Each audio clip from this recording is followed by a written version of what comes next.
신신의 제123화 신존재증명 2강 3부 지금 시작하겠습니다.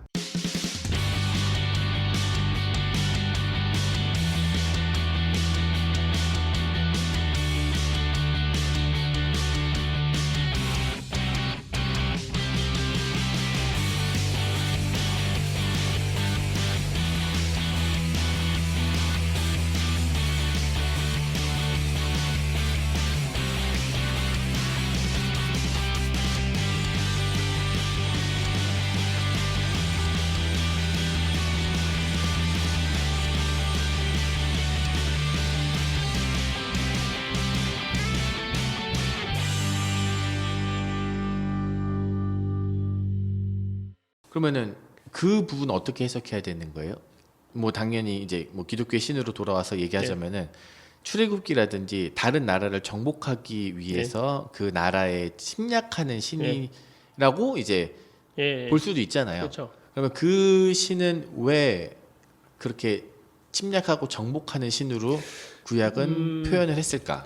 이 지금 얘기랑은 좀 많이 벗어내는 이야기이긴 한데 그 당시 그러니까 구약 성경에 쓰여질 그 당시에 네. 사람들이 신에 대한 관념은 그렇게 생각을 했어요. 그러니까 내가 전쟁을 하면 이것은 내가 믿는 신이 명령을 해서 전쟁하는 것이다. 그거는 그런 문서들은 다 남아 있어요. 네. 저 민족을 치라고 신이 나에게 말했다. 정복하라고 말했다. 그러니까 그 당시 사람들이 생각하는 신의 관념이죠. 아. 예.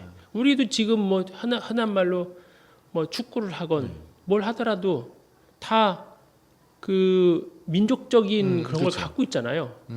그죠? 전쟁하면서 우리가 잘못했다. 이 전쟁은 우리가 져야 돼라고 하는 전쟁 그런 마음을 먹고 전쟁하는 사람은 없어요. 그죠? 우리가 일본과 뭐 지금 불매운동 할 때도 네. 우리가 옳다고 하는 거지. 그렇죠. 우리가 불합리한데 하고 있다 생각하지는 않거든요. 그러니까 그것이 사람들이 생각하는 자기 행동에 있어서의 정당화거든요. 그것이 국가적인 것일 때는 전쟁은 당연히 자기네가 믿는 신이 명령한 거고 그것이 옳다고 생각하는 거거든요.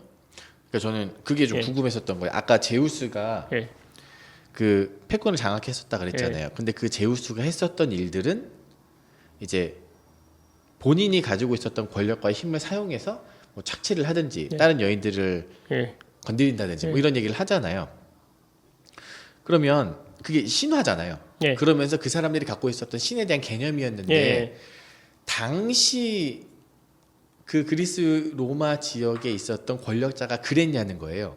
그러니까 그렇기 때문에 그게 신화까지 이렇게 올라가서 그들의 삶이 투영된 거는 아닐까. 뭐 그런 면이 있죠. 뭐 그런 생각이 좀 원래 들어서. 그리스 시대가 뭐 노예제가 있는 거 있잖아요. 네. 그러니까 힘든 일은 노예가 다 했고 자유민들은 그냥 그 말 사람들이 그대로 민주주의를 누린 거죠. 네. 거꾸로 어떻게 보면. 예. 그러니까 뭐 그런 면이 그런 면도 혹시 있나 좀 궁금했었고 그랬는데 이제 저 아까 논의가 좀 벗어난 거긴 하지만 그 야훼라는 그 신은 이제 물론 사랑도 이야기하지만 그런 전쟁 가운데 이제 그냥 그게 좀 개인적으로 좀 궁금했었고 그러니까 그 당시 사람들의 보편적인 신에 대한 관념이죠. 예. 이거는 진짜, 그러면 그 신을 어떻게 믿을 수 있느냐? 또 다른 면에 있어서는 신이 이렇다라고 말하는 것이 타당하잖아요. 네. 예. 그러니까 뭐 십계명에서도 그렇고, 그러니까 전체적으로 봤을 때 그 신은 그런 불합리하다고 생각하는 그 부분을 뺀 부분을 보면 굉장히 합리적이죠. 예. 그렇죠. 그러니까 신이 자기를 보여주는, 자기를 드러내는 모습이잖아요. 그러니까 사람이 신을 찾는 부분이 있고 또 하나는 신이 자기를 보여주는 부분이 있는데 신이 자기를 보여주는 것이 완벽하게 다 보여줄 수는 없거든요. 네네. 왜냐하면 사람이 한계가 있으니까 지식의 한계가 분명히 있을 수밖에 없어요. 그러니까 그것도 하나의 과정이라고 볼 수도 있는 거죠. 이 세상에서 살아가는 사람의 제한을 받듯이 이 선과 악의 이 세계에서 신을 알아가는 그 과정도 제약이 분명히 있죠. 근데 지금은 점점 신에 대해서 더 많이 알아가죠. 많은 논의가 되어가고 그리고 또 사람의 그 도덕도 조금씩 바뀌죠. 우리 예전에 죄라고 했던 것이 별로 죄가 아니고 그렇죠. 거꾸로 되기도 하고 그죠? 옛날에는 뭐 강아지 두들겨 패고 하는 것이 큰 문제가 문제 지금은 아니에요. 굉장히 그게 문제가 돼버렸잖아요. 네. 그러니까 그런 도덕적인 면도 분명히 변화하고 있거든요. 그러니까 그 바뀐 거, 그러니까 시대상으로 문화적으로 있는 죄냐 아니냐 판단도 있고 또는 아주 시대와 관계없이 절대적인 선과 악도 있는 거죠. 그러니까 그거는 결국은 신의 전지전능한 신의 선택에 의해서 판단될 것이다라는 거죠. 쉽게 말하면 도덕적인 죄 혹은 도덕적인 관념들이 네. 사실은 100년 전과 지금이랑 같지 않잖아요. 같지 아까 않죠. 말씀하신 것처럼 뭘 먹는다든지 네. 뭘 어떤 동물에 대한 학대라든지 100년 전에 전혀 문제가 되지 않았던 게 지금 문제가 될 네. 것처럼 그러니까 기준이 왔다 갔다 할 수 있지만 그걸 명확하게 규정해 줄 수 있는 신은 있고 예, 있어야만 있어야만 선과 악이 구분될 수 있는 거죠. 뭐가 선이냐, 뭐가 악이냐, 그 누가 판단할 것이냐. 예, 전쟁을 하면 다 옳다고 하거든요. 서로 그렇죠. 두 나라가. 그러니까 누군가 억울하다고 말할 수는 있죠. 우리 사회도 왜 억울한 내가 잘했는데도 억울하다고 수 있잖아요. 그러니까 그 억울함이 정말로 없게 하는 존재가 있어야만 희망을 얻을 수 있는 거죠. 내가 억울한데 계속 억울해. 그러면 안 되고, 그러니까 그 판단을 내릴 수 있는 그 존재는 전지해야 되고 전능해야 되고 전선해야 된다. 이제 그 존재를 신이라고 가정하고서 얘기를 하는 거죠. 근데 전지하고 전능하고 전선한 신이 어떤 신이냐? 네. 역사적으로 어떤 신? 갑자기 신이 지금 등장하면 안 되는 거잖아요. 없다가 그렇죠. 생기는 거니까. 그 역사를 쭉 봤을 때는 가장 거기에 가까운 신은 성경에 등장하는 신이라는 거죠. 가장 거기에 가까운 신은. 예, 그러니까 성경 그을 읽으면서 이건 좀 아까 말했듯이 뭐 전쟁을 한다거나 좀 불합리하지 않느냐라고 하는데 그러면 그 신이 아닌 다른 문서들에 나오는 신들은 어떻겠느냐라고 하면 처참하죠. 도리어 훨씬 더. 그러니까 그렇죠. 이미 다 사라지고 그냥 신화 말 그대로 신화로 남은 거죠. 그러니까 같은 신화였다고 하더라도 성경은 신학이 돼버린 거고요. 네. 다른 신화들은 신화로 남은 거죠. 예. 그런 면에 있어서의 어떤 다른 점. 예.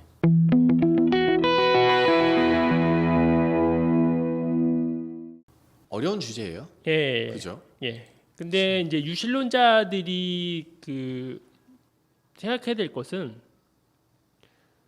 선과 악에 대해서 나중에 신이 다 책임을 진다라고 한다 하더라도 지금 상황에서 고통을 당하는 것은 변하지 않거든요. 그렇죠. 그러니까 그거는 어떻게 할 수 없다. 지금 상황에서 고통 당하는 거는 어찌할 수 없다. 그러니까 그렇기 때문에 한편으로는 신이 좀 무능한 것이 아니겠느냐라고 말하는 사람들이 그렇겠죠. 상당히 타당하다고 볼 수도 있는 거죠. 예. 근데 신을 믿는 사람들은 이러한 체계적인 논리를 갖고 믿을까요? 아니면 어떨까요? 그러니까 뭐 이 똑똑한 학자들은 자기 나름대로 논리를 갖고 있겠지만 보통 사람들은 이런 학자가 있는지도 잘 그렇죠. 모르고 또 굳이 그런 논리가 필요하지 않은 경우도 있어요. 그렇죠. 예. 특히 한국은 좀 그런 게 많지 않을까요? 왜냐하면 한국은 옛날부터 좀 그러지 않을까요? 제사 제도가 있다라는 것 자체가 예.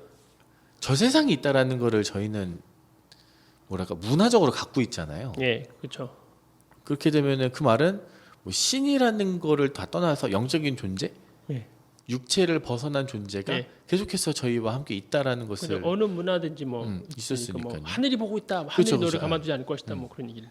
그냥 어렸을 때부터 그게 제일 궁금했었던 것 같아요. 그럼 인간은 거기서부터 벗어날 수 있는가? 벗어나고 하는 사람들이 많이 그쵸. 있죠. 무신론자들은 벗어났다고 말을 하니까. 그러니까 신 존재를 증명할 때는 신이 있다 없다에서 끝나는 것이, 그러니까 논의에서 끝나는 것이 아니라 어떤 신을 믿느냐로 나가야 되거든요. 네. 그러니까 신이 있는데 그 신이 어떤 신이냐. 존재하는 건 알아. 나도 믿어. 근데 그 신을 내가 신뢰해야만 받아들일 수 있는 거거든요. 그러니까 그 신을 신뢰하려면 신을 좀 더 잘 알아야 하죠. 가까워져야 되는 거죠. 그러니까 사람도 우리가 저 앞에 지나가는 길을 지나가는 사람이 존재하는 건 알잖아요. 네. 존재하니까 걸어다니겠지. 근데 내가 그 사람을 믿느냐, 신뢰하느냐, 그렇진 않죠. 내가 그 사람한테 밥을 같이 먹느냐, 그렇지는 않거든요. 그 사람을 신뢰하지 않으니까. 네네. 그러니까 신도 존재한다고 믿는다고 해서 존재하고 믿는다고 해서 되는 것이 아니라 그 신이 어떠한 신인지를 신뢰해야 되거든요.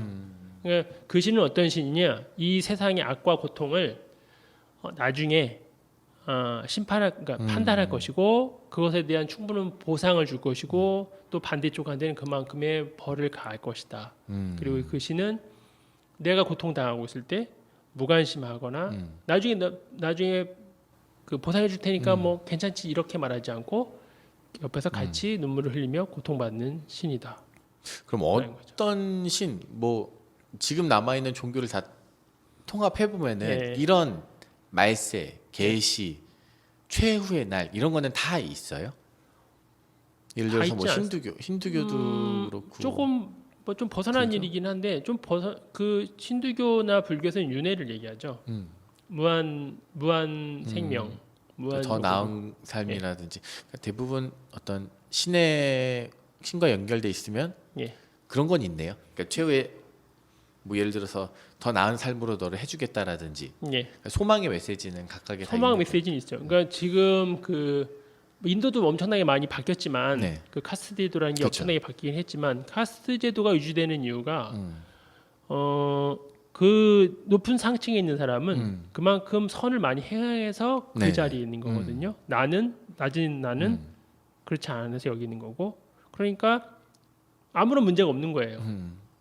저 사람이 왜 저렇게 잘 살고 나는 이렇게 살지에 대한 것이 없는 거거든요. 그러니까 어떻게 보면 그게 되게 평화로울 수도 있죠. 정말 뭐 수능하고 불평을 수능하고 사는 이놈의 세상 거니까요. 뒤집어보자 뭐 이렇게 그런 게 없으니까. 근데 굉장히 기독교 세계관하고는 다르죠. 예, 많이 다르죠. 그렇죠. 그리고 무한 생명이기 때문에 그 다음 세계로 계속 태어나는 거잖아요. 이기 때문에 근데 기독교는 그게 아니라 너 한 번 살고 죽으면 끝. 심판이다. 심판. 예. 물론 무한히 사는 건 맞죠. 한쪽에서는 무한히 그렇죠. 천국에 예. 살고 무한히 사는 거긴 한데, 그러니까 종교가 다 똑같은 말을 하고는 있어요. 네. 어쨌든 도덕과 윤리라는 말은 같은 면에 있어서, 근데 죽음 이후의 삶에 대해서는 종교가 다 다른 얘기를 하는 거죠. 굉장히 다르죠.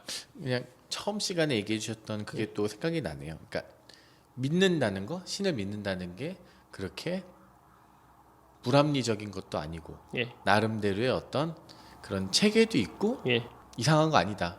예. 괜찮다. 도리어 신이 없으면 더 문제가 생길 수 있는 거죠. 불합리한데 계속 무한하면 끝나버리는 상황이 되버리는 그러네요. 거죠. 누군가가 기준점도 없고 예. 오히려 더 혼란만 야기시킬 수 있는 사회가 될 수도 예. 있고. 그러니까 어떤 재난에 빠져서 많은 사람들이 그냥 무지한 사람들이 죽었다. 네. 신이 없어. 그러면 불쌍한 저 사람 그렇죠. 참 끝. 진짜 말 그대로 끝. 예. 자, 그러면은 이제 유실론 쪽에서의 예. 뭐 신정론 그런 논의를 저희가 했다면은 네. 다음 시간에는 그러면은 어떤 이야기가 다음 시간에는 좀 더 구체적인 유실론, 좀 더 구체적인 예, 유실론. 구체적인 신의 존재를 그 여러 분야에서 많은 학자들이 얘기를 하고 또 그것에 대해서 또 많은 여러 학자들이 또 반론을 펼치고.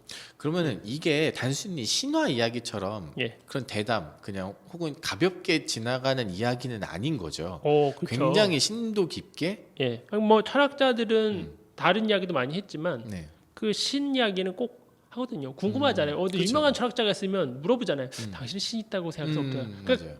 본인이 얘기를 하고 싶지 않아도 물어보잖아요. 그러니까 얘기를 했는데 뭐 우리가 아는 여러 철학자들은 어떤 순간에 얘기를 한 거죠. 나는 신이 없다고 믿는다거나 생각한다거나 어떤 사람이 있다고 생각하거나 아니면 나한테 물어보지 마라. 나는 모르겠다. 모르겠다. 그런데 그런 사람들이 이제 불가지로에 속하는 그렇죠. 거고. 근데 그 많은 학자들이 똑똑한 학자들이 신의 존재를 엄청나게 증명을 많이 합니다. 근데 그때 증명됐다가 아니라 증명을 시도한다. 이렇게 노력을 한다. 그 반대쪽도 또 신이 없음을 무지막지하게 또 증명을 하려고 한다. 예. 그래서 궁금하네요. 그래서 그러면은 대표적으로 혹시 좋아하시는 철학자 이쪽 한쪽 하나만 소개시켜 주시고 마무리를 좀 한번 지어 볼까요? 이쪽으로 치면 이제 칸트가 칸트가 너무 옛날 사람이다, 근데 그분의 책을 지금 읽어보기가 굉장히 어렵잖아요. 하지만 여전히 칸트는 그래요? 계속 얘기하고 있죠. 신이 있는 쪽으로. 그러니까 다양한 면에 있어서는 없다고 봤어요. 네. 또 어떤 면에 있어서는 있다고 봤죠. 또 이제 반대쪽으로는 뭐 그 러셀 같은 버틀란트 러셀 같은 사람들, 니체 같은. 니체. 근데 그 속속이 들어가 보면 속속 들어가 보면 그 사람들의 논리가 굉장히 맞기도 하면서 한편으로는 그냥 무턱대고 무신론이 결코 아니기 때문에 유신론자들이 놓치고 있는 게 분명히 있어요. 나름 그 체계가 분명히 있기 때문에 그 신에 대한 이야기는 나는 신이 있다고 믿어, 나는 없다고 생각한다고 일반 사람을 생각하는 것보다는 훨씬 더 깊은 주제인 거죠. 한번 좀 궁금하신 분들은 인터넷 요즘 많이 나와 있잖아요. 임마누엘 칸트죠. 그렇죠. 그리고 버틀란트 러셀 뭐 이런 사람들이 어떻게 신을 생각했는지 요약본 같은 것도 워낙 많이 있으니까요. 한번 좀 보시고 저희 하는 이 강의 들으면 좀 더 재미있고 이해도 쏙쏙 되지 않을까라는 생각을 해봅니다. 그럼 다음 시간에 좀 더 심도 깊은 이야기들을 계속 이어나가 보도록 하겠습니다. 감사합니다. 감사합니다.